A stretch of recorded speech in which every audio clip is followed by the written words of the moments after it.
Ralph here once again, and what we're looking at, for example, is getting randomly generated floats to equal 1.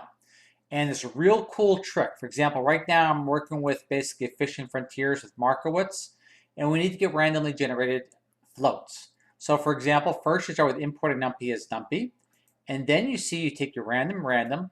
Let's get a fresh level of floats here. Let's go 4 separate ones, randomly generated.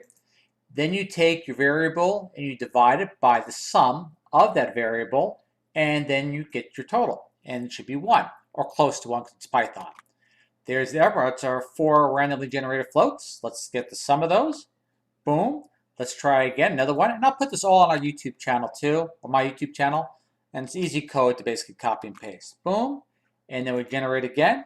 And we got them all 1.